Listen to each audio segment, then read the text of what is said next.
You're listening to an Airwave Media Podcast.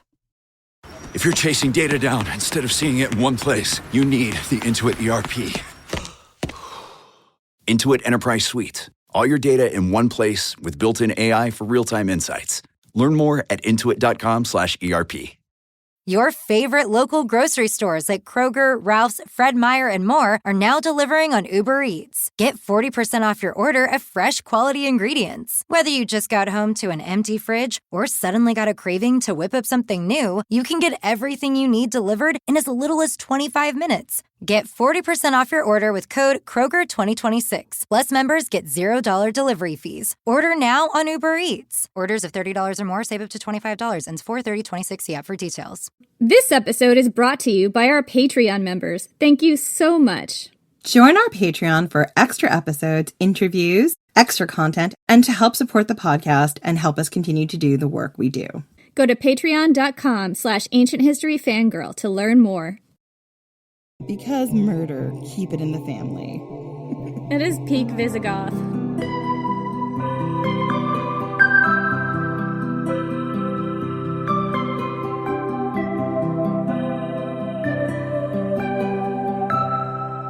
I'm Jenny Williamson. And I'm Jen McMenemy. And this is Ancient History Fangirl. We continue in our extremely lengthy odyssey of triangulating the Goths. I mean, who knew triangles had so many sides? So many sides. Yes, we're aware they only have 3. Come on now, don't add us. It's been a long time since I took geometry. Jenny, it's in the name. I know you're the one who took Latin, so... Yeah, I don't know if it comes from both Latin and Greek. I'm not sure of the root of that. So anyway, I've told you the story of the Ostrogoths, the Amal ruling family who built an imperial dynasty by constructing their own lineage and projecting it backward to the time of Alaric and before, as Theodoric the Great established his power in Italy, only to see that rulership dissolve and Roman power in Italy disappear completely by 568 AD. The Ostrogothic kingdom did not last more than 2 generations. But what happened to their cousins, the Visigoths, the Tervingii tribe, and the Balthi royal family? Alaric's Goths, those people. Turns out they lasted much longer, but I wouldn't say that they were like the more together group of Goths, really. They were just, in a different kind of mess. The way you and I are both different kinds of messes. We're not less messy, although maybe you are a little less messy than me. I would say I'm the Theodoric one. You're the Visigoths. Damn straight I am. I'm proud Visigoth.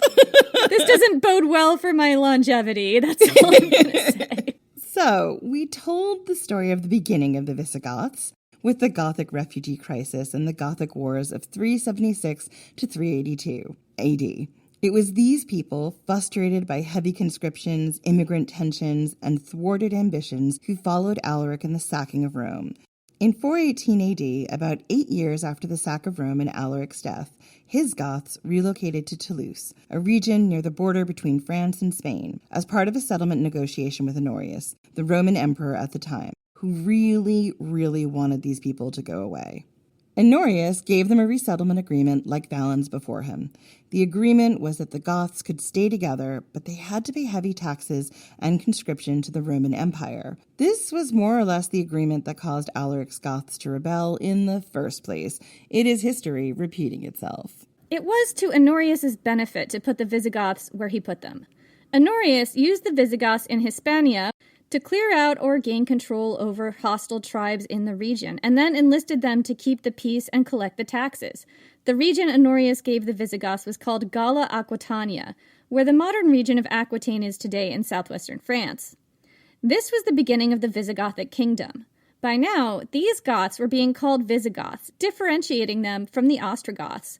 This is around the time that the use of that ancient tribal name, the Tervingii, started to fade. Herwig Wolfram tells us that as the Visigoths established themselves in Toulouse, they were joined by other groups, Ostrogothic nobles and their followers who had a falling out with the Ostrogothic kingdom, other groups of Goths, neither Ostrogothic nor Visigothic, refugees from various wars, existing Gallo-Roman locals who had lived there since it was a Roman territory, and indigenous Celtic groups native to the area, such as Basques and Bretons. Not to mention Greeks, Jews, Syrians, Alans, and Vandals, ancient traditional allies like the Typhali, and Saxon pirates whom everybody hated. I'm sure there was one or two who weren't the worst. Probably not. They're probably just all assholes. I think they were just really all assholes. It would have been a multi-ethnic kingdom so diverse that contemporaries at the time referred to the Visigoths as peoples, plural. The beginning of the Visigothic kingdom is typically given as 418 AD. The Visigoths made their capital the city of Toulouse. It was a homeland, a realization of Alaric's dream, although we think he would have been appalled at the conscription agreement with Honorius that had made it all possible. But, at least it's a homeland, Jenny. He would have been appalled. He is rolling in his grave to this day. Under the river somewhere. Yeah. But here's the thing, Jenny. Once the Visigoths had that homeland, they had to hold it. And this involved non-stop war. The Visigoths had been given this land so they could subdue other tribes there, so they were constantly fighting wars of expansion or defending their borders. The Romans were also conscripting them to fight in their own Roman wars. And when the Visigoths started expanding too much, that made the Romans nervous, so they had to rein them in, which meant war with Rome. Constant fighting. Part of that violence was a matter of survival. They had to wipe out or assimilate competitors or be wiped out themselves.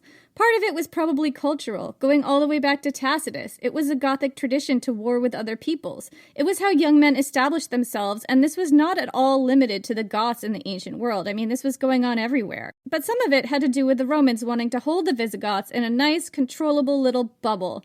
The Romans tried to hold the Visigoths in check as they expanded their kingdom both peacefully through treaties and violently through military oppression. Jenny, I feel like the Romans made a real big error here when they tried to hold them in a bubble. I know it wasn't a literal bubble, but what are bubbles famous for? Popping, Jen. Exactly. This is a terrible idea. Anytime you try to put something into a bubble or compare something to a bubble, they always burst. So anyway, it was just endless war here. The Visigoths fought Romans, Huns, Romans and Huns together, Attila the Hun, the Swabian Vandals, the Alans, Basque and Breton rebels, Saxon pirates whom everybody hated, and more. Eventually, through blood, sweat, and tears, expanding their territory into Spain. And we've discussed Theodoric the Great, the Ostrogoths king, and we've discussed Alaric and Ataulf, two great Visigothic kings from the time before this kingdom. But after Alaric I died, Ataulf was assassinated only a few years later, and there wasn't a very strong king in place for a few kings after that. One major difference between Visigoths and Ostrogoths is that the Visigoths had a lot more internal instability than the Ostrogoths did, perhaps because their kings generally weren't as strong as Theodoric the Great. If you remember our episode on Ataulf and Galla Placidia, you may remember that after Ataulf was assassinated, the Visigothic crown passed to a man named Sigaric, who held it for 7 days before being murdered by Wallia, who ruled for about 3 years before he died. We're not exactly sure how he died, probably in battle, maybe he was thrown into a volcano, who knows, but most likely battle. It could have been those demonic horse kelpies. It could have been those. Yeah, it's definitely kelpies. Selkies are the seals. Seals, S. Yeah, oh, good point. Okay, now I won't forget. Thank you. So that's 3 Visigothic kings, if you are keeping track, who died violent deaths in quick succession. And this would turn out to be a Visigothic trend. Not a great one. The next guy to come into power was Theodoric I, not to be confused with Theodoric the Great, different guy. Can we call him Theodoric the less than great? We can call him Theodoric the pretty good. Theodoric the all right. Theodoric the okay, I guess. Theodoric the all right. Let's continue on this trend. I do like that. It is one Visigothic trend I can get behind.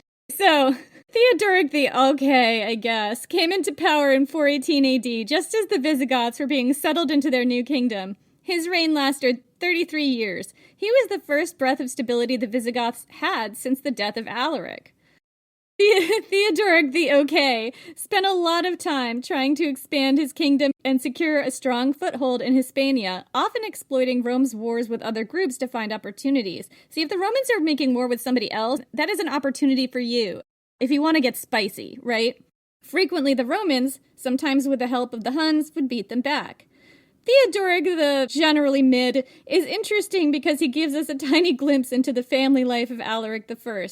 Some writers, including one who was in the court of Theodoric's son, claimed that son, Theodoric II, Theodoric the little bit less than mediocre, I guess. Theodoric the, I'm here. Theodoric, I'm here, and that's the best thing you can say about me. I got a participation trophy. 90% is just showing up. Was the grandson of Alaric, that Alaric, my Alaric. The writer in the court that I'm talking about says that Theodoric, the participation trophy, that would be the son of Theodoric the sort of okay. Theodoric II, right? He was the grandson of Alaric, my Alaric. Jenny gets to own one Alaric, and it's this one. There are other Alarics, but this one is mine. But nobody claims Theodoric I was Alaric's son, so he must have married Alaric's daughter, which would make my Alaric a girl dad. I just learned things about Alaric's family, Jen. I love that he's a girl dad. I bet he's a super protective girl dad. I hope that shows up in future books. I have a feeling he died before his daughter got too old. They had him young, Jenny. They had him young. Anyway, Theodoric had 6 sons and at least 2 daughters, so Alaric would have had a whole lot of grandkids if he had lived. Theodoric it's been good. It's been a good run. And the Battle of Shalon. The Battle of Schlong, shall we say. The Battle of Shalon. This battle, which was super epic, may have inspired Tolkien's King Theoden of Rohan, and the Battle of Shlong, may have inspired the Battle of Pelennor Fields, which is just so epic. I love that battle. That's Eowyn's battle, and whew. So, Theodoric married one of his daughters to a Vandal prince, Gesseric, around 429 AD, and again, this is the ancient world. These dates are fuzzy. But Gesseric later decided he'd rather be married to a daughter of the Roman Emperor Valentinian III. And because it's the ancient world and Gesseric couldn't just divorce his wife, he accused her of plotting to assassinate him. In 444 AD, after 15 years of marriage, he had his wife mutilated, cutting off her ears and nose before sending her back to her father, earning Theodoric the, at this moment, I'm really furious and going to step outside of mid, potentially, his everlasting enmity. When Attila the Hun invaded Gaul at the head of his wild hunt in 451 AD, bringing with him the 3 Amal brothers, Valimir, Vidimir, and Theodomir, among others, Theodoric was forced to join forces with the Roman generals he'd warred against his whole career to defend against them, against the wild hunt, shall we say. This was the famous battle where kin who had separated at the banks of the Danube all the way back in 376 AD finally met again on opposite sides of a battlefield. To Theodoric, the still mid, it must have felt like fighting on his enemy's side against his own relatives. I just love the pathos of the Battle of Schlong. I'm never going to be over it. I'm just going to walk around with that. Like, last time I saw you guys, we parted on the banks of the river, and now look what happened to us both. Last time I saw you, our culture was torn apart. We were torn apart by the starving times, by war, by oppression. And now that I see you again, we're on the wrong side of history. But which side is wrong? Attila lost that battle. The Visigoths and the Romans won. But Theodoric I, sadly, was killed. By some accounts, he was trampled to death by his own men. One of his sons, Thorismund, was immediately elected as his successor. But Thorismund didn't last long. 2 years later, in 453, he was murdered by his own brother, Theodoric II, Theodoric the Participation Trophy, who ruled for 13 years, until he was murdered by another brother, Euric, in 466 AD. Euric was 46 years old at this point, and he was like, damn it, I just want my turn. Brother murdered brother, and that is, again, very Visigoth. Yeah.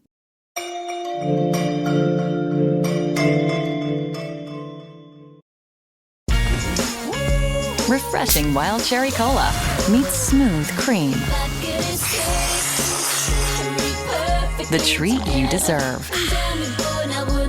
Pepsi Wild Cherry and Cream. Treat yourself. Does it ever feel like you're a marketing professional just speaking into the void? But with LinkedIn ads, you can know you're reaching the right decision makers, a network of 130 million of them, in fact. You can even target buyers by job title, industry, company, seniority, skills, and did I say job title? See how you can avoid the void and reach the right buyers with LinkedIn ads. Spend $250 on your first campaign and get a free $250 credit for the next one. Get started at linkedin.com/campaign. Terms and conditions apply. This episode is brought to you by Cologuard. Do you know what's really scary? Not screening for colon cancer when you turn 45. The Cologuard test is non-invasive, requires no special prep or time off work, and ships right to your door. In just 3 simple steps, Cologuard takes the scare out of colon cancer screening. If you're 45 or older and at average risk, ask your healthcare provider about the Cologuard test. Cologuard is available by prescription only. Learn more or request a prescription today at Cologuard.com/screen. Uric was another important king in Visigothic history. He's sometimes named as the king responsible for bringing the Visigoths together and really establishing a stable power base. I would argue that Theodoric the Mid was also instrumental in that. And he was also instrumental in expanding Visigothic domination in territories of Gaul and Hispania, where Roman power was receding. By 476 AD, about 10 years into his reign, almost the entire Iberian Peninsula was part of the Visigothic kingdom. Despite their contentious relationship with Rome, the Visigoths operated as a kind of peacekeeping, tax-collecting, and army-providing arm of the Roman Empire. And the peace they kept mostly involved violent oppression of somebody. Uric refused to do any of that. He refused to pay the heavy conscriptions or collect the taxes, or pay any taxes himself. He was consciously objecting. I would say that he did not refuse with the violent oppression, though. He continued with that just on his own benefit and not the Romans' benefit. Exactly. He declared independence from Rome around 475 to 476 AD and established his own legal code, Uric's legal codex. And we've mentioned before that the Ostrogoths had something called the Belagines. These were traditional Gothic laws allegedly written down and disseminated to the Goths living by the Black Sea in the time of Sulla, about 138 to 78 BC. This is a really random date that corresponds to basically nothing in the archaeology. Jordanes is the only source that mentions this, and we don't know what was in the Belagines. Uric's Codex is the earliest Gothic code of laws we have written down. Herwig Wolfram talks about how, unlike the Ostrogothic kingdom, which was stepping into administrative structure that already existed, the Visigoths had to build a government from scratch, at least at the higher levels. That's what Uric was doing here. Some historians describe the Codex of Uric as a jumble of ancient Gothic customs given a shape by borrowed Roman legal structure.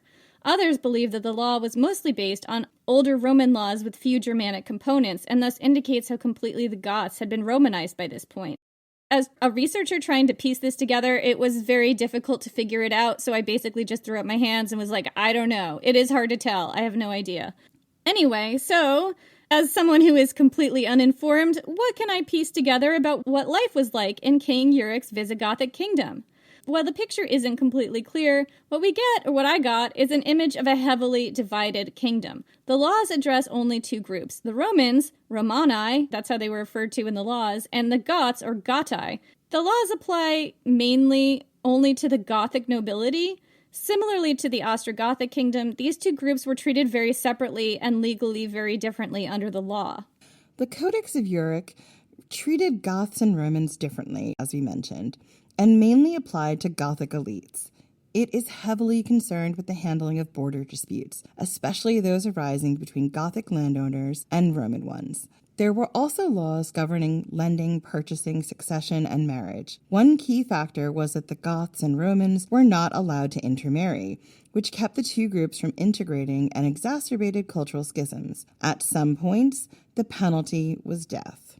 The Romans, called Romani in the Visigothic kingdom, were Roman immigrants or Romano-Gallic locals who had been there before the Visigoths settled when this place was a Roman province. As in many other parts of the empire, the Roman elites had a strong sense of superiority over people they saw as barbarians. They would have seen these new Gothic elites invading their territory as unwanted barbarians, but would not have had the power to expel them. So they just kind of had to live with it. And this time, they were the disadvantaged foreigners on their own soil. The schism between Roman and Gothic cannot be overstated here. It was cultural, but it was also religious. Herwig Wolfram goes into more detail. Quote, social relations between Romans and Goths revealed for a long time a feeling of separateness, intensified by the religious differences. The Romans were Catholics, the Goths Arians. In a well-known saying, Sidonius, Apollinaris, stated that he avoided the barbarians even when they were decent people. He also mocked those Romans of his own social class who had learned the foreign tongue so well that, quote, within the quote, the barbarians were afraid they might commit a barbarism in their own barbarian language. A contemporary of his described Euric's proclamations in Gothic as barbaric mumbling. In addition, Wolfram describes cultural differences that would have made living around the barbarians unsettling and potentially upsetting for the Romans, and vice versa. Ancient Roman writers described the Goths' physical otherness, their big bodies, their blonde hair, their foreign manner of dress, their, quote, strong body odor. But he also says, quote, the barbarians were totally unpredictable characters. In a rage, they would commit atrocities and then instantly turn around and protect a Roman. Both the Romans and the Goths were violent people living in violent times, but we can see how the Romans might not understand the Goths' culture and rules. The Goths seemed unsettlingly volatile to them, and they did not understand what would set them off. It could be that these two groups of people just didn't understand each other very well, even after living around each other for centuries. Both felt unsafe around the other, and that makes a lot of sense, right? These are two very contentious different peoples who did some shitty things to each other over and over again. And one thing to point out here is that while the Goths had experience, generations of experience living in Roman territory as immigrants, that was now the Romans' position in the Visigothic kingdom. They were the quote-unquote immigrants even on their own soil. Like, a lot of Gothic people were treated that way. They weren't the ones in power, and they had to figure out how to assimilate. And they were finding the Goths to be very capricious and unpredictable, and they didn't understand their cultural sense of morality and right and wrong, or whatever it is. Like, they didn't understand what their culture was, to the point where they're like, I don't know what's going to set them off or what might make them want to protect me. I don't know. Yeah, they didn't know what their deal was. Yeah, even after living around them for so long. Yeah. However, despite these divisions, Wolfram tells us that it was not uncommon for Romans from other areas of the empire to emigrate to the Visigothic kingdom because the taxes were lower. When they arrived in the Visigothic kingdom, however, they would have encountered a sharply stratified society where, quote, their legislation speaks mostly of nobles and slaves, lords and servants, poor and rich, while the middle class recedes into the background. Never heard of that before in my life. Yeah, the taxes in the Visigothic kingdom were famously low. But despite the divisions, some evidence suggests that life in the Visigothic kingdom would have been comparatively good. The soil in Aquitaine was rich. Archaeological remains of spectacular villas dating to this time paint a picture of a wealthy Gothic upper class that had been heavily Romanized and had developed a taste for Roman luxury. Interestingly, there have been no Gothic graves discovered in Aquitaine during this time that are visibly Gothic, but a larger number of Gothic graves have been found in Spain, which became part of the Visigothic kingdom as it expanded. Graves of women as late as the 560s were buried with a pair of brooches, one on each shoulder, wrought in iconic Germanic designs, just like the graves of the Cherniakov culture. So that just tells us that even though they were heavily Romanized, the Goths were hanging on to parts of their culture as well, even after all they'd been through. It would seem that in the first days of the Visigothic kingdom, relations between existing wealthy Gallo-Roman landowners, the people who were there before, and the new Gothic elite were frosty. But as time went on, wealthy Romans secured high positions in the Gothic military and the royal court, and those low taxes just kept them coming in. Peter Heather gives a date of around the 470s, when the nobility in the Visigothic kingdom seems to become more integrated. So Jen, tell us about upward mobility in the Visigothic kingdom. Well, Jenny, there wasn't much, according to what little information we have. I'm shocked, I tell you. The Visigothic kings may have built their laws on a framework of Roman legal structure, possibly, but they did keep many Visigothic traditions of rulership around. One of those was the retainer system. This goes all the way back to Tacitus, who mentions that the Germanic chieftains with the most riz, and these were obviously Tacitus's words and not Jenny's, attracted large retinues of warriors even from outside their own communities. Cult of personality? Yeah. Gothic kings and other Gothic nobles, too, maintain their own groups of armed followers. The larger the retinue, the more power and prestige the king or the noble had. In the Visigothic kingdom, these were referred to as table companions, or seones, or bucellare, And they functioned as a kind of private bodyguard and army. This reminds me of Germanicus's Germanic bodyguards that Caligula then installed and Nero and Agrippina used. Remember the people who served with him? You mean the Batavi? Was it the Batavi? Well, that's who it reminds me of, the Batavi. Well, in the Ostrogothic kingdom, there were also Siones, or Sio in the singular. That's what this reminds me of. But they had a different role, going out into the countryside as agents of the king to enforce laws. It's kind of like, a trusted companion of the king in both senses. The men in these entourages were bound to their overlord with fearsome Gothic oaths. And this was a privileged position at the top of society, but it was also kind of a trap. They were not enslaved, although, like slaves, they could be whipped if found guilty of a crime. And they were technically allowed to leave their lord, maybe go serve a different one and get a better deal out of it. But if they did, that lord that they were leaving would get to keep all the wealth the man had plundered in his service.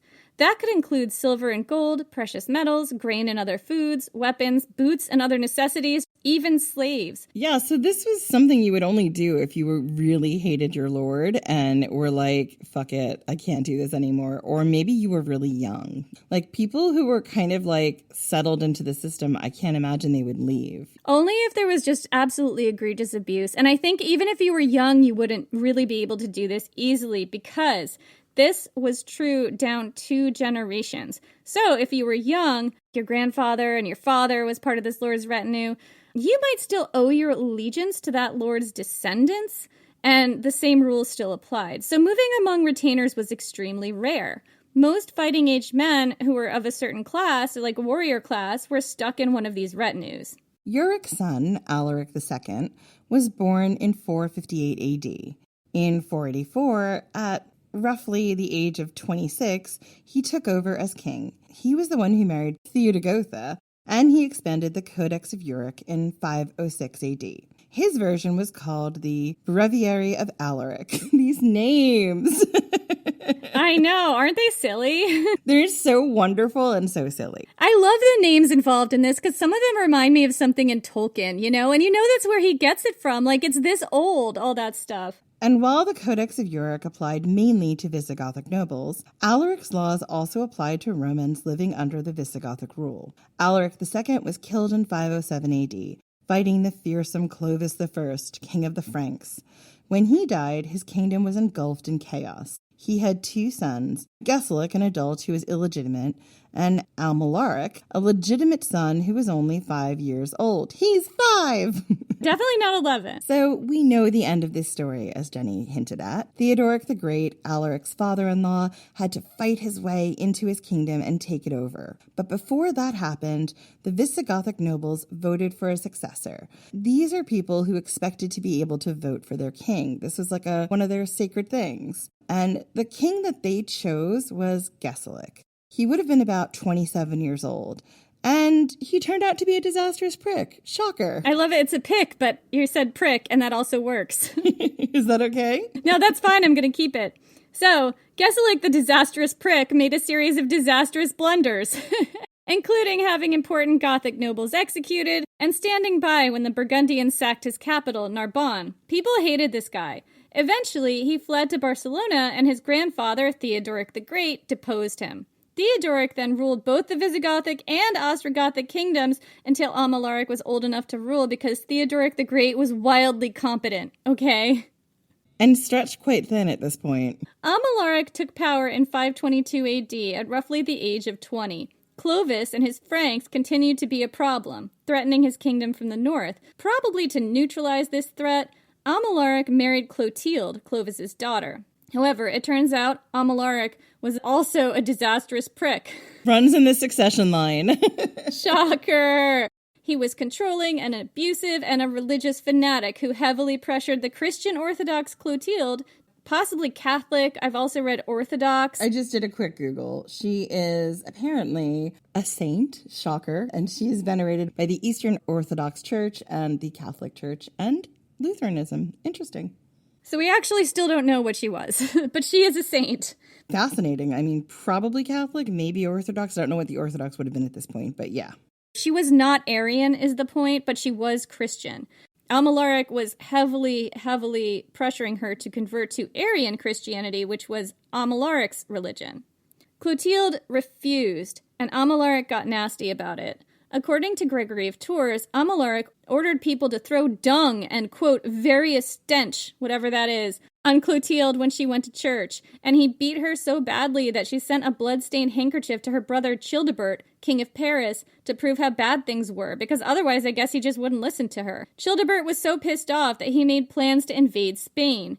Amalaric prepared to flee that invasion, and he might have made it out, except that he went back to his palace for his jewels and was killed by his own men. Listen, don't get greedy, people. Childebert got to plunder Amalaric's treasures, quote, 60 chalices, 15 patens, 20 boxes of the Gospels, all of them adorned with pure gold and precious gems. But he did not suffer them to be broken, for he dispensed and delivered them all to the churches and the basilicas of the saints. This treasure was part of Galla Placidia's famous dowry, much of it no doubt plundered from Rome and the surrounding cities by Alaric I himself. And I just want to stop for a minute and talk about these boxes of the Gospels. You always think of, and I think of too, bound books, but at this point in time, they probably would have still been scrolls, right, Jenny? Or they would have been loose papers that would have had to be held in a box. I'm not actually 100% sure on that. I don't know. So I'm assuming these boxes contained the Gospels, i.e. they were really embellished and they contained the words that were written inside them in some way, either maybe bound, maybe in scrolls, maybe just loose pieces of paper. That's so fascinating to me. I'm not 100% sure what books would have looked like at this point, but it's probably in some form that you would put it in a box, as opposed to it being bound. But then I'm if the book is bound, maybe people were so unfamiliar with the idea of a bound book that they were calling it a box. I have absolutely no idea. I know, but isn't it cool to noodle on a little bit? Yeah, it kind of is, and now I want to do a Patreon on it. Yeah, you are. So Clotilde fled to Francia, but died on the way. Her death is mysterious. We don't know the cause. But we do know that her mother and siblings deeply grieved her, and it probably was what got her made into a saint.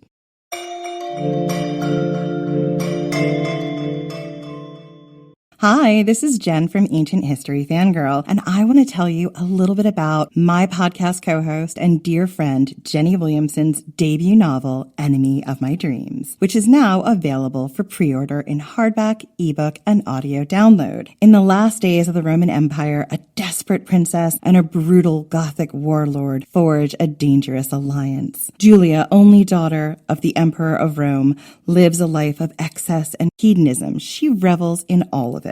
But when her father dies and her teenage brother takes the throne, he will stop at nothing to seize control of both the empire and his wayward sister. And now, Alaric of the Visigoths, a ferocious warrior who has battled Rome for years, has come to the capital to bargain for his homeland. She must find a way to make an ally of Alaric, a man she can't trust, in an edgy, sexy, cat-and-mouse game of attraction, defiance, and lust. Set amongst the last days of the dying Roman Empire, this is one book history fans and romantasy fans will be clamoring for more of. Available now. Start your day with Quaker Protein Instant Oatmeal. The instant oatmeal ready to help you tackle whatever your day brings. Like wrangling your toddler into their car seat. That was fun. Coaching your 6th graders soccer team. Go girls! And carrying all the groceries in one trip. Whew. Try Quaker Protein Instant Oatmeal, granola, and bars. Great taste and a good source of protein. Quaker, bring out the good. Predator Badlands, now streaming on Hulu and Hulu on Disney+. Here, you're not the predator. You're the prey. Prey. Prey. Prey. Prey. Prey. Prey. Prey. Critics are saying it's epic, stunning, and breathtaking. Many have come here. None have survived. Predator Badlands, now streaming on Hulu and Hulu on Disney+, rated PG-13. Is there a baby in your life who's about to start solid foods? This can be such a confusing and stressful time. As a mom of 7, I really struggled with spoon feeding my oldest baby. But once I realized that babies can safely feed themselves real, wholesome foods using the principles of baby-led weaning, feeding the rest of my babies became an actually enjoyable experience instead of something that I used to dread. Hi, I'm Katie Ferraro, college nutrition professor and dietitian specializing in baby-led weaning, and I host the Baby-Led Weaning Made Easy podcast. Each week, we cover evidence-based, safe infant feeding practices for parents and caregivers of babies who are 6 to 12 months of age. So, if you're confused by all the conflicting info you hear about starting solid foods, or you want easy, actionable tips on how to safely prep food for your baby, or introduce allergenic foods, or figure out when to drop a milk feed, we cover all that and more, plus interviews with the world's leading feeding experts in 2 new episodes each week. Search Baby-Led Weaning wherever you listen to podcasts, and happy feeding. Alaric died in 531 AD. And some historians believe he was the last of the Balthi, the line of Alaric I. And for a while, the Visigothic kingdom lurched from crisis to crisis. That sounds familiar to me in my own life. Lurching from crisis to crisis. Jen, the Visigothic story. A Visigothic story. A Visigothic tale. So during the Visigothic kingdom, not my own life, kings died violent deaths, usually assassinations or in battle, and these deaths were in relatively quick succession. A stronger king, Liuvigild, took power in 569 after 38 years of violence and instability, and significantly expanded the Visigothic kingdom to cover the entire Iberian Peninsula again. But he also led the kingdom into civil war against his own son, because we gotta fight that family. And if you're noticing a trend of violent infighting among family members, you're not wrong. Yeah, I don't know how you could miss it. Visigothic kings were known for this. Sitting on the Visigothic throne was like sitting on the edge of a knife. Like you twitch a cheek wrong and you just cut yourself open in a very sensitive area. Yeah, your poor butt and anus. And also other things. Okay, we don't need to go any further than that. Anyway, some of it had to do with ancient Gothic traditions of kingship that perpetuated violence, if unintentionally. So like all those traditions from Tacitus that more or less worked, when we're talking small chieftains and villages, like blow that all up to kingdom size and things get really bad. Gothic kingship was an elected position. And I can't say how equal and democratic this is. There's not really any detail about that. Like I would guess that it's probably only the very closest table companions of the king that actually get to vote for who the next king is. I don't think like everyone in the kingdom got to vote. Yeah, I don't think this was a democracy, like a true democracy. There really isn't any detail on that I've seen. Sometimes I've seen it referred to as a democracy, but I don't really think that would be accurate. I just can't imagine they would let Jenny and I have a vote. Oh no, you and me, definitely not. I mean, first off, how could we vote around our tits? Anyhow, so, like I said, Gothic kingship was an elected position. This goes all the way back to Tacitus, but we also see Alaric I being elected. We see Thorismund being elected on the battlefield in the shadow of his dad's funeral pyre. Just like in Alaric's day, and perhaps in the days of the old Germanic chieftainships of Tacitus's time, the Visigoths wanted to elect their kings. They didn't want the king's son to just waltz into the kingship, although that is often what wound up happening. Like those people wound up often getting voted in. But even if they ultimately wound up picking that guy anyway, these Visigothic, probably nobles, wanted to feel like they had a say. Yeah, better to have this idea of like we have a say, even if they didn't, even if it was kind of rigged. I don't know what that feels like at all. Well, I have a feeling it possibly was rigged for the amount of times that the sons wound up taking on the mantle, but who knows? But the problem with that approach is that some faction is not going to get the king they voted for. And all the Visigothic nobles had all these armed retinues, these table companions.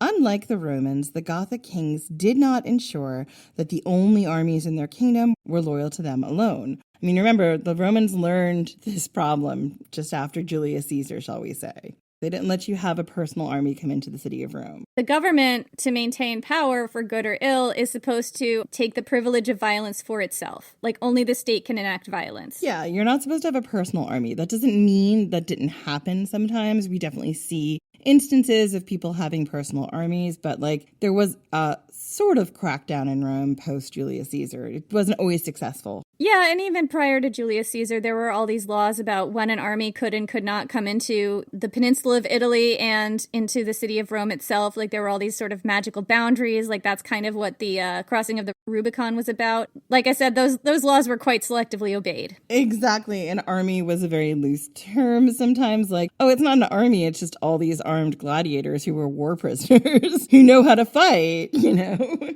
Or potentially my personal street mob who happens to be very loyal to me, yes. Exactly. So that meant there was always some group of armed Visigoths angry about who was in charge, and they often resorted to assassination. Shocker. Remember, even one of the Visigoths' most stable kings, Alaric, came to power by killing his own brother, who killed his other brother before him, because murder, keep it in the family. It is peak Visigoth. I mean, listen, I'm kind of glad it's murder, not incest. I don't know. Like, listen, this is the ancient world, Jen. Neither are good. But... We're not condoning the incest or the murder, but we're just saying that they happened. Anyways, the king killing got so bad that the Christian bishops tried to protect the king with an anointment ceremony, which tried to communicate to everyone via anointing the king with holy oil at his coronation that this king was now under God's holy protection and had a sacred character, i.e., if you kill this guy, God will smite you. Don't get smitten. You want to avoid being smoten, do not kill the king. But it didn't apparently work that well. For the first few centuries of the Visigothic kingdom's lifetime, it seemed like the Ostrogothic kingdom over in Italy was the one that had its shit together. While the Visigoths were constantly killing their kings and erupting into civil war, Theodoric the Great just, sailed on, holding unchallenged power over his kingdom, making it look easy, reaching out a hand to rescue and rule the temporarily rudderless Visigothic kingdom when it lurched from crisis to crisis too badly. But by 553 AD, the Ostrogothic kingdom had fallen. Italy was overrun by Lombards. The Visigoths were the last Goths standing. Yeah, they were.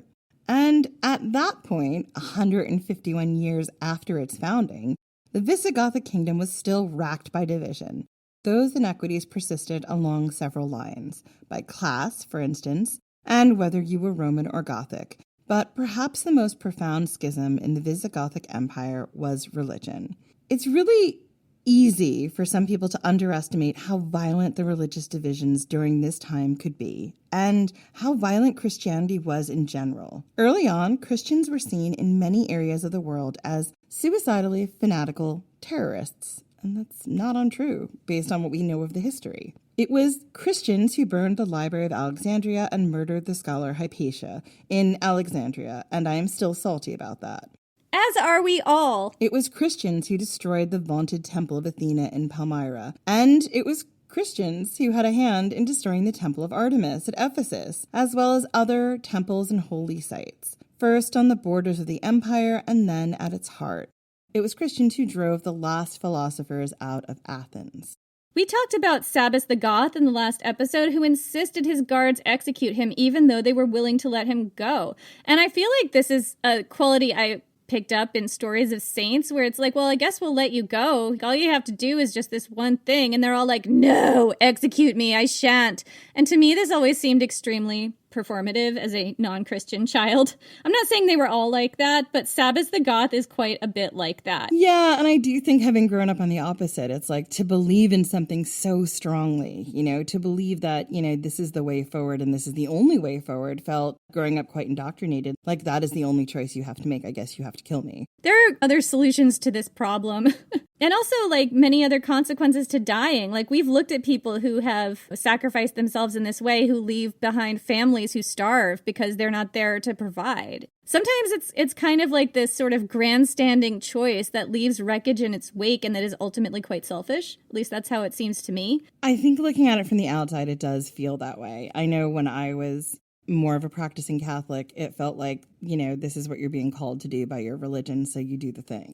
And, I get it. What I don't get is when it turns into doing something that causes harm at other people. Yeah. So here's an interesting tidbit. I kind of went down a little bit of a rabbit hole on early Christianity just to add to this section. And I read somewhere that in the Roman Empire, like in the very first decades of its existence, The Christians realized early on that they couldn't fight the Roman state because it was too strong. So the only way to gain public sympathy and cultural capital was to aggressively make themselves martyrs, so the public would sympathize. That's where that persecution complex comes from. It's always been part of Christianity. And Christians who think they're oppressed now in our secular society, this is just, a shower thought that I had, are still stuck in this battle against the Roman Empire that they don't even realize they're fighting. That empire fell thousands of years ago, and they're still fighting that battle. It's really difficult to explain that belief to people who don't believe in it. I have been continually amazed at how so many dysfunctions of the West, like so many of the West cultural dysfunctions that many of us are living under today, had their seed in the Roman Empire. Like, the Roman Empire is still abusing all of us. It really and truly is. Even if you benefited from it, you were still probably abused in some way, unless you were really the top echelons. So, Jen, tell us about Christians veering into fascism, shall we? Oh, I've never seen that happen before. So, when the Christians gained control of power in the 300s AD with the conversion of Constantine, it became illegal at various times in the centuries ahead to conduct non-Christian worship, even in the privacy of your own home. At certain points in history, converting to Christianity was mandatory in the Roman Empire, and if you were found to be practicing your old religion in secret, you could be executed. And the Christian preachers encouraged their own congregations to barge into each other's homes and ransack them for evidence of seditious thought or pagan worship. And again, if this sounds familiar and fascist, it should. And I do want to say, like, the ancient beliefs, like teachings of Jesus, I would not call fascist. What we're seeing here, definitely fascism.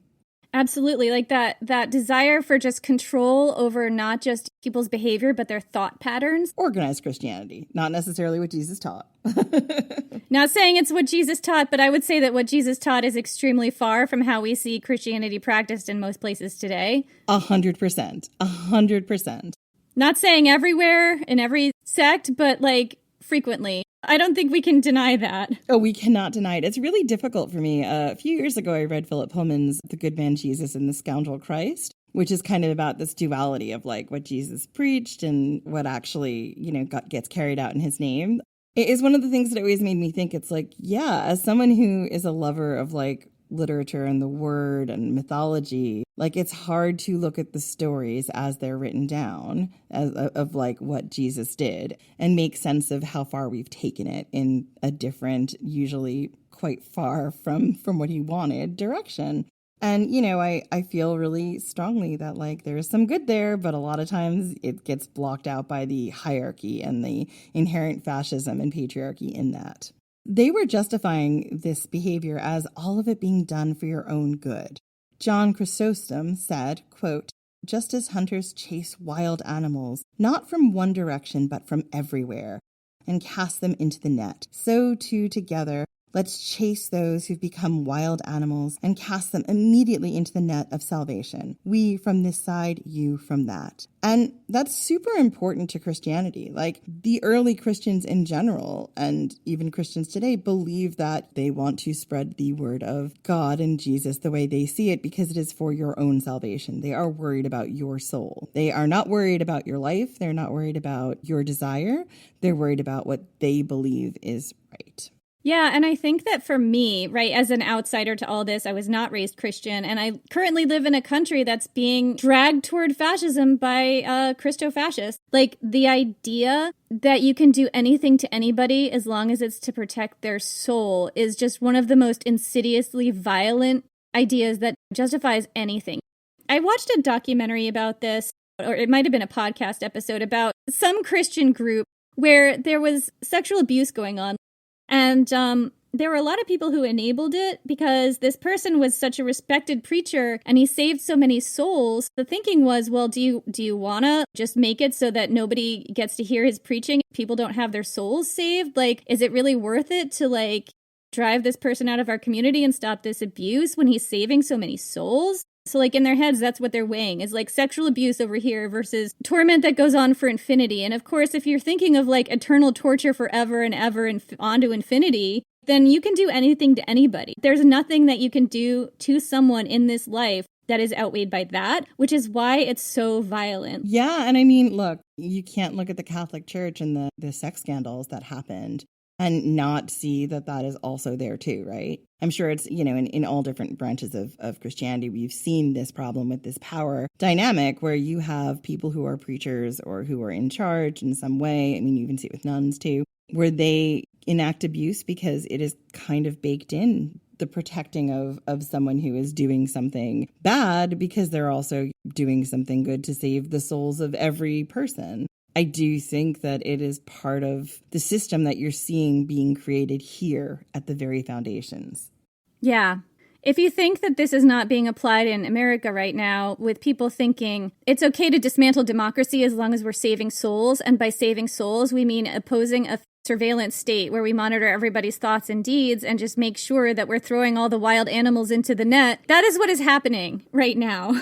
It's wild because this is the opposite of what was supposed to happen in America. Like, we were supposed to have a real strong separation of church and state so that people could practice whatever their religion was as long as it didn't hurt other people, right? That was the point. Seems like we're not in that place anymore. Yeah, but what Christianity is older than what America is. And I would even say what democracy is older than what America is. And we have all these sicknesses that we brought with us that go all the way back to this time that we have not excised from ourselves. And we haven't even begun to examine.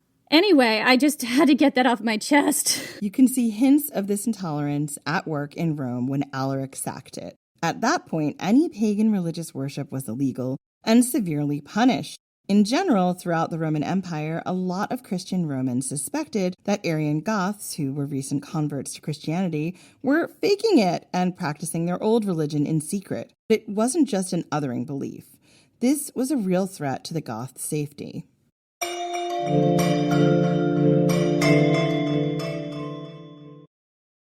This episode is brought to you by Redfin. You're listening to a podcast, which means you're probably multitasking. Maybe even scrolling home listings on Redfin, saving homes without expecting to get them. But Redfin isn't just built for endless browsing. It's built to help you find and own a home. With agents who close twice as many deals, when you find the one, you've got a real shot at getting it. Get started at redfin.com. Own the dream. Hello everyone, Stakuyi here. And I'm Gabby. And we are the hosts of History of Everything, a podcast which you can probably guess by the name is, well, it's about everything. Do you want to know why people thought potatoes were evil and would give you syphilis? Are you curious about all the stories of the terrible and stupid ways that people have kicked the bucket over the years? Do you want to hear tales about all of the different badasses of history and the lives that they had brought to life? Well, if so, then look no further. History of Everything is just the right podcast for you. It's available on Spotify, Pandora, and anywhere else that you get your podcast from. Join us for some fun and just see how weird and wacky history can be. Throughout history, royals across the world were notorious for incest. They married their own relatives in order to consolidate power and keep their blood blue. But they were oblivious to the havoc all this inbreeding was having on the health of their offspring. From Egyptian pharaohs marrying their own sisters to the Habsburgs' notoriously oversized lower jaws. I explore the most shocking incestuous relationships and tragically inbred individuals in royal history. And that's just episode 1. On the History Tea Time podcast, I profile remarkable queens and LGBTQ+ royals, explore royal family trees, and delve into women's medical history and other fascinating topics. I'm Lindsay Holiday, and I'm spilling the tea on history. Join me every Tuesday for new episodes of the History Tea Time podcast, wherever fine podcasts are enjoyed.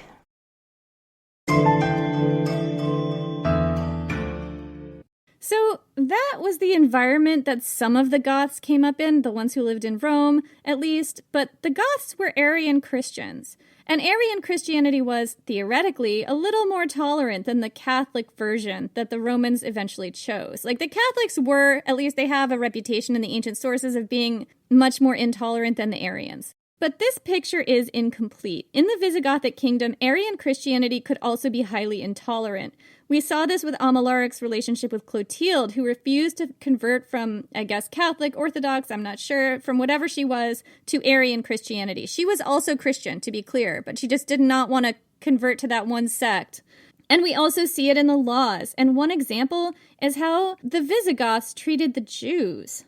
So we see some conflict in the Ostrogothic kingdom where Theodoric the Great didn't want to persecute the Jews, at least not on the level that the Catholic Romans wanted him to. I couldn't find a lot of detail on that. I'm not sure how tolerant his kingdom was, and this just might be comparative to other places that were a lot less tolerant. There were also Jews in the Visigothic kingdom from the beginning. In fact, prior to them, there were Jews in Gaul when it was a Roman province. So these were people, for the most part, already there when the Visigoths came in. If the Arian Christian Goths were more tolerant of Jewish people than the Romans were before them, it didn't last long from what I can see. In 506 AD, Alaric II's breviary introduced new laws that brought back some Roman-era restrictions on Jews, like they weren't allowed to marry non-Jews or hold public office, for instance. Liudvigild, the king of the Visigoths, by 553 AD, was an Arian Christian for most of his reign, but he converted to Catholicism on his deathbed at the age of 67. His son Recared also converted, making the Visigoths fully Catholic. Yeah, because I guess if your king converts, you have to convert. That's how that works, Jenny. By now, the Visigothic capital had moved to Toledo, and some historians refer to this phase of the Visigothic kingdom as the Catholic Kingdom of Toledo. And here's where the Visigothic kingdom's religious intolerance was amped up to a 2022. According to The Jews in Spain Under the Visigoths by Dr. Julius First, is a Jewish scholar who I believe lived in the 1800s, Recared was particularly terrible to the Jews.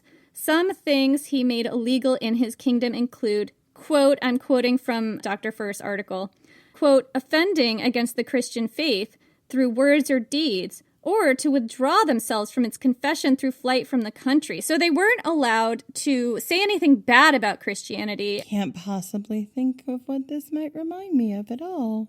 It reminds me of the federal government now having people out each other for anti-Christian bias. They did not allow anti-Christian bias through words or deeds, and you were not allowed to not listen to the Christians preach. You were not allowed to flee the country to get away from them. You had to sit there and listen to them talk.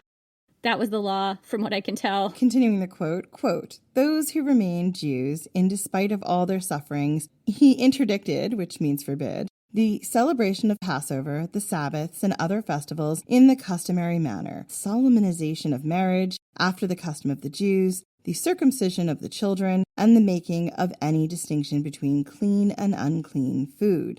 So they weren't allowed to do any of their religious practices. Continuing with the quote, he deprived them of the right to testify against Christians in a court of justice or to cite a Christian before a judge, and all of this under penalty of being burned at the stake or stoned to death. So they couldn't even stand up for themselves in court under penalty of death. So later kings were more or less strict in enforcing these laws, but mainly kept them intact. But the worst persecution of the Jewish people came under Visigoth, who was king from 612 to 620 AD. He kept in place Recared's laws and ruthlessly enforced them. And on top of that, he required all Jewish people to be baptized Christian and terrorized over 90,000 Jewish people to be converted through violent means like murder and torture. Those who refused had their property confiscated, and those who fled were caught, as Visigoth had his borders, strictly policed so that none could escape. Even so, a lot of Jewish people continued to practice Judaism in secret. If they were found out, they could have their children taken away to be raised in monasteries. Other penalties for being Jewish, either publicly or in secret, included seizure of property, corporal punishment, slavery, and exile. And there were punishments for Christians trying to hide and protect their Jewish neighbors. Sounds familiar. In the very beginning of Gothic conversion, there was a tradition of interreligious solidarity found in Sabas's hagiography. But now, centuries later, penalties were being put in place to punish Christians who hid or helped the Jews. Recared might have thought of himself as a Roman emperor from a long line of Roman emperors, but his line died with him in 601 AD. In keeping with the time-honored Visigothic tradition, his death was followed by 3 decades of violence and regicide, as one does. War raged on all the kingdom's borders. The Visigothic kingdom shrank as it was roiled by instability. Beset by conflict both outside and within its borders, the kings and nobility struggled for control, and the church wielded supreme power from Toledo, executing, exiling, and replacing kings as it pleased. Towards the end, the church councils in Toledo were more powerful than any other state institution in the Visigothic kingdom, including the kingship. The end of the Visigothic kingdom came in the 700s. In roughly 710 or 711 AD, a man named Roderic usurped the throne. He's sometimes referred to as the last king of the Goths, although that's disputable. The same year, Muslim invaders came and put an end to the Visigothic kingdom for good. Yeah, Roderic did not last long. No, it was about a year. Maybe less than that, maybe a period of months. I'm not 100% sure. So this period of history is not well documented. We have a picture that Roderic was walking into a severely destabilized and divided kingship already, and he couldn't hold what was left of his kingdom together even before the Muslims got there. Archaeology suggests that the kingdom split, possibly during his reign, between Roderic, who held power in and around Toledo in the southwest, and a rival named Aquila, who ruled in the northeast. Whatever was going on with the Visigoths internally, and this is not well documented, they were not prepared when Tariq ibn Ziyad, a Muslim general, invaded Spain with a force of about 7,000 in 711 AD. Roderic marched to meet him, but his troops all either fled or defected to Ziyad. We're not sure why. This is not well documented either. Writers in the years since kind of came up with their own sort of legendary reasons. Historians think generally it had to do with strong internal divisions. Roderic was not supported even by his own nobles, even when facing an external enemy, which tends to unite people. Sources from the time suggested that the nobles wanted to let Roderic die in battle deliberately so one of them could be king.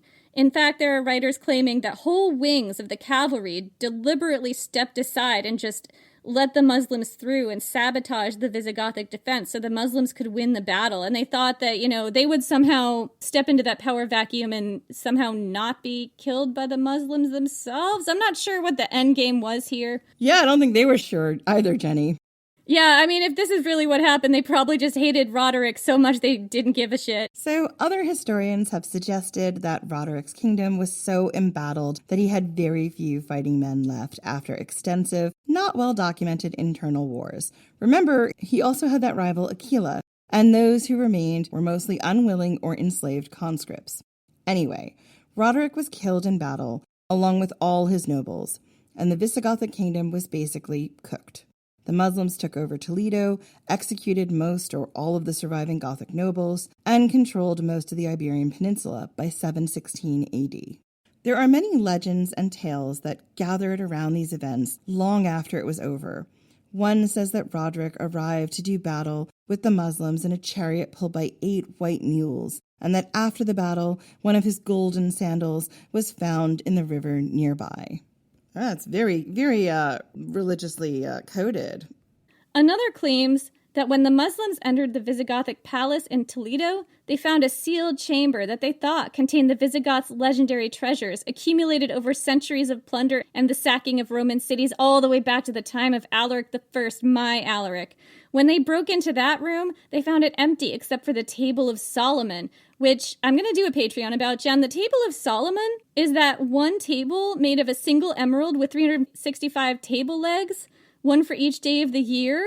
You remember this? There's a whole rabbit hole about it that I discovered very late in the game of editing this episode. I can't go into it here, but it is going to be a fun one. Join the Patreon to hear all about it. Anyway, 2 myths try to explain the ease with which the Muslims captured Toledo. And I think both of these stories, they're different, but I think they kind of point to an undercurrent of internal betrayal of some kind, which also shows up with the story of Roderic being betrayed by his own nobles in battle. So some kind of shady thing happened is the story. So one of these legends goes that at some point before the Muslims invaded, Roderic raped or maybe had consensual sex with a woman named Florinda La Cava, the daughter of Julian, Count of Ceuta. Various versions of this story exist in Arabic sources written several hundred years after the fact, during which Florinda was either kidnapped and raped by Roderic, or he seduced her, or maybe she seduced him. And the story goes that Count Julian was so upset by this that he helped the Muslims invade Spain, while Roderic was out of town fighting the Basques. Historically, it's extremely unlikely that this ever happened. The existence of Florinda La Cava and even Count Julian is also doubtful. Another myth states that the Jews opened the gates of Toledo because they were profoundly sick of the way they were being treated by the Visigothic kingdom. Again, we're not sure how true this is, but it seems like the Jewish people would have had a good reason to open those gates if they did. Not all of the Visigothic kingdom fell at the same time. Perhaps it's more accurate to say that the last king of the Visigoths wasn't Roderick, it was a man named Ardo. We don't know when he was born or anything about him really, except that he appears in Visigothic regnal lists as having a reign of roughly 7 years. Ardo ruled in a province called Narbonensis, one of the last frontiers of the former Visigothic kingdom to come under Muslim rule. Historians believe his reign was extremely embattled, his back against a wall, fighting the invaders until his death in 720 or 721. Perhaps it was here, with him, that the great spirit of the Visigoths finally died, and his language died with him. The death of a language can signify the death of a people or a profound changing of their culture as they assimilate elsewhere. And to me, it's really astonishing how quickly the Gothic language started dying as the larger Gothic kingdoms did. In Italy, as we've said, the Ostrogothic kingdom collapsed in the mid-500s AD, and Gothic as a language started dying out shortly after. The Gothic language held on longer in what's now France and Spain, but some scholars believe the language is already dying by the time Liudvigild and his son Recared converted to Catholic Christianity in 589 AD, as by now it was only used as a liturgical language in Arian Christian rituals. So the death of Arian Christianity meant the death of that language. And we've even seen sources suggest that the Gothic language was mostly used as a liturgical language as early as the Ophelus Bible, way back in the 300s AD. And there's little evidence of the language being used for anything other than that Bible and other religious texts. Which, if you think about it, kind of makes sense, as the Ophelus Bible and a small handful of other religious texts are all the examples we have of written Gothic. However, other sources indicate that people were speaking Gothic at home in the Iberian Peninsula in Spain and Portugal as late as the 700s, and that once the Muslims invaded the Visigothic kingdom in 711 AD, that's when the language began to fade. But not everywhere. Gothic may have held on until much later in some isolated enclaves. For instance, Crimean Gothic, a dialect spoken on the peninsula of Crimea in the Black Sea, may have survived in some isolated mountain regions until as late as the 1800s. So, that's the story of the Visigoths, and it's here, in some ways, that Alaric's story ends. His people got their homeland, but they never stopped fighting for it, and eventually, they were finally overcome. And it's because of their own violence on the outside, but also violence on the inside, violence that they took on, and violence that was endemic to who they were from the very first, from Tacitus, from the Cherniakov culture. But the Goths lived on in legend. For centuries afterward, even into modern times, the legends that rose on their battlefields and around their great men who did great deeds shaped the way we tell stories. We're still telling their stories to each other today. It's even shaped fiction so popular, it's now known around the world and told in Hollywood movies and embodied in a very well-known fiction genre. And I am going to tell you all about that in the next episode. Yeah, so that's it for this week. Join us in 2 weeks for the next installment in this series. In the meantime, you can join us at Ancient History Fangirl on most social platforms. We are most active on Instagram. And you can also join our Patreon, patreon.com/ancienthistoryfangirl. The Patreon is how we are able to keep bringing you these episodes. Without it, we would not be able to continue the podcast. That's absolutely true. We have some patrons to thank this week. Gabriel Bonet and Jade Packer, thank you so much for your support. We really appreciate it. And we will see you whenever we see you next.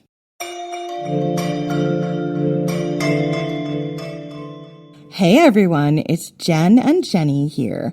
And as an extra special treat, we're giving you an excerpt from the audiobook version of Jenny's novel, Enemy of My Dreams, narrated by the superb Lisa Flanagan.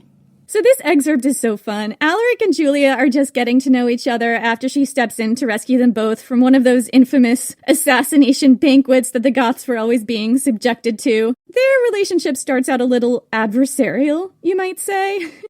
This is a really fun scene for me because of how their personalities just kind of spark against each other, and I really hope you enjoy this audiobook excerpt, and you can pick up the book or the audiobook wherever books and audiobooks are sold. Julia awoke slung like a feather bolster over the back of a galloping horse. For a blinding moment, all she knew was pain. A pounding apocalypse of blood in her head, and the ground rushing by at terrible speed, stubbled with rocks and hard little hillocks. The animal's flank was a wall of surging muscles inches from her face, and every stride sent a breath-stealing jolt into her stomach. "Let me up!" She had barely the breath to say it.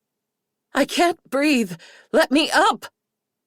A hand grabbed the back of her dress and the world righted itself with a dizzying lurch. Mountains and trees and sunset-stained horizon falling into place. Julia looked down and saw thick, muscled wrists, strong, square hands controlling the reins. She recognized those hands. Dear God, what have I done? Alaric of the Goths guided the horse at breakneck speed over rough country. I am going to die, Julia thought. I am going to die, thrown from this horse, my head dashed open on a rock. Her stomach rebelled, and whatever she had eaten last night shot up her throat. She had to get off this horse. It had to be now. "Stop!" she shouted. He was either perversely ignoring her or couldn't hear her over the sound of their passage. The beast gave another lurch, and suddenly there was no more time. Julia leaned over and retched. The horse came to a bone-jerking standstill. She was on the ground, and there was a stream. The water was very clear. Little fish darted among colorful stones as the remains of last night's dinner came up her throat. Behind her, the ground shook beneath the hooves of galloping horsemen. Julia shut her eyes, up against the hard wall of her own sobriety. The night before assembled itself in her memory. The taster falling forward into a plate of roasted swan. Herself pressing a knife into Alaric's hand. What a joke. The one thing she'd succeeded at since she'd decided to become a player was getting kidnapped by Goths. A hand touched her shoulder. She nearly jumped out of her skin. It was Bromios. He stared down at her grimly, the bruise on his cheek turning yellow. He looked positively like a villain. Julia had never been so relieved. What on earth are you doing here? Saving my skin? Someone had to guide Alaric of the Goths through the swamps. He glanced at the surging knot of men and horses kicking up dust behind them. I overheard them talking. I'm concerned our reward will be a gash to the throat. That monster!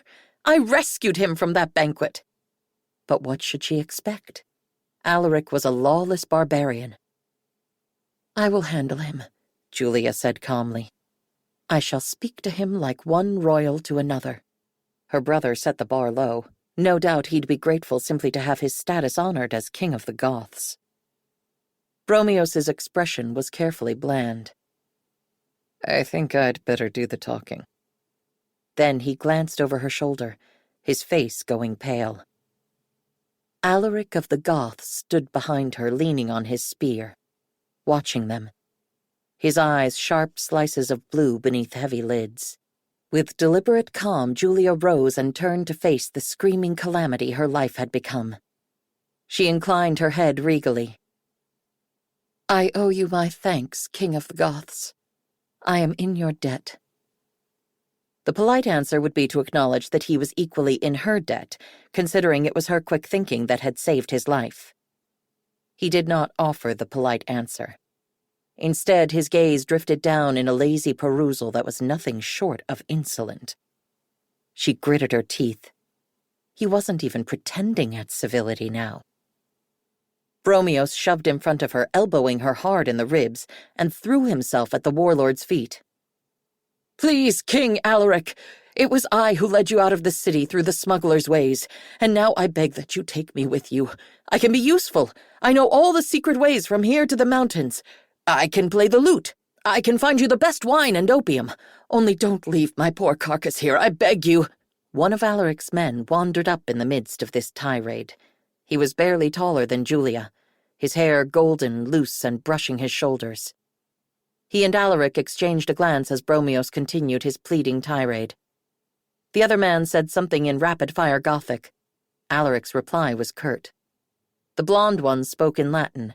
Can you sit a horse? Of course I can! Julia snorted. What a lie. Bromios had never ridden a horse in his life. But the man swung up on his horse and pulled Bromios after. Julia could only stare, outraged, as the two of them galloped off, Bromios waving goodbye with a mouthed "good luck," leaving her alone with Alaric. That little brigand! Alaric was still watching her, amusement gleaming in his eyes. That's an impressive weight of metal on you. There was a Gothic edge to his Latin that wasn't there last night. I'm surprised you can stand. I brought it for you, King of the Goths. She would not avert her eyes like a slave. I wish to propose an alliance. He laughed softly. Perhaps I should tell you that among my people, it's the man who offers the dowry. A bright heat rose to her face. Blushing. What was wrong with her? He said nothing, only raised a hand, and Julia flinched back, almost putting herself in the stream. Oh, good God, he's going to throttle me and toss me in a ditch. But instead, he reached behind her hair and undid the clasps at her throat.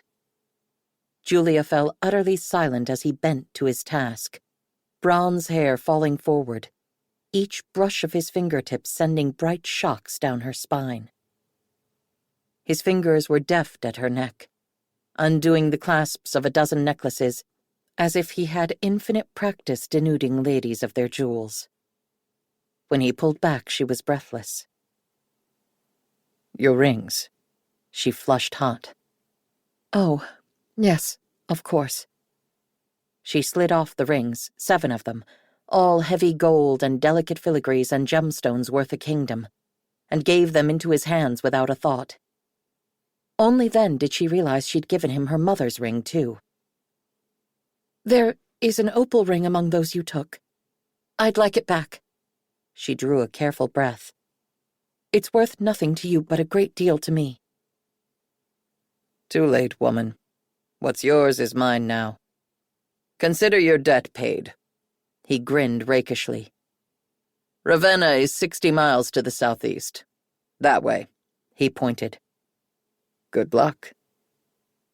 And then he turned on his heel and strode off into the churning dust.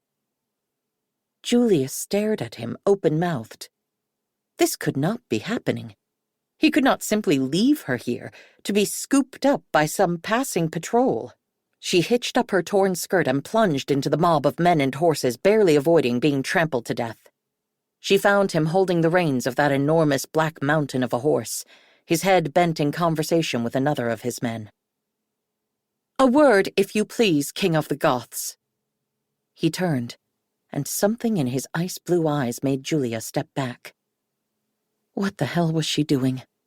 Bodies impaled below the walls, starvation in the streets. She would be lucky to have this man release her to her fate. Grow a spine, she admonished herself. You cannot possibly leave me here. I am far too valuable to simply leave by the side of the road like a... Valuable? Amusement flashed across his face. I doubt I'd get more than a quarter talent if I tried to ransom you. Julia's jaw dropped. A quarter talent? Just who do you think you've abducted? Some expensive Greek house slave? Alaric swept her a glance, coolly evaluative. She could practically feel him weighing the value of her like a sack of wheat. You think you are worth more? She had a terrible feeling he was toying with her. I'm worth more than your entire 2-cent army. You've never seen as much money as I'm worth. He was laughing now, a warm, powerfully infectious sound she could sink into like a bath, if only it wasn't at her. Woman, you're smeared in filth and you reek of wine and vomit. If I left you by the roadside in this state, not even the swineherds would touch you. Beside him, the giant warhorse stamped an impatient hoof. Now go and do not test my mercy. The boy emperor misses his concubine. And then in one fluid motion he was up on his big black horse. Julia stared, speechless. Concubine. The man had no blessed idea who she was.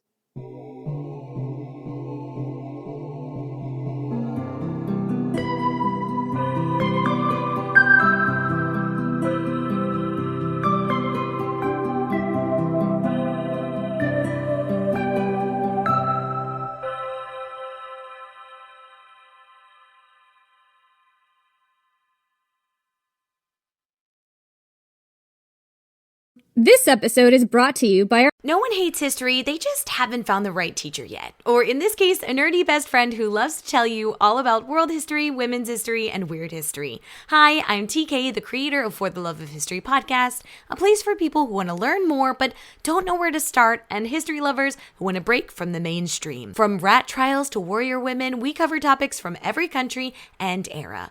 Whether you're a history expert or just starting out, there's a place for you here in the Time Machine. So join me every Friday on your favorite podcast platform and YouTube for a brand new topic. See you there. Bye.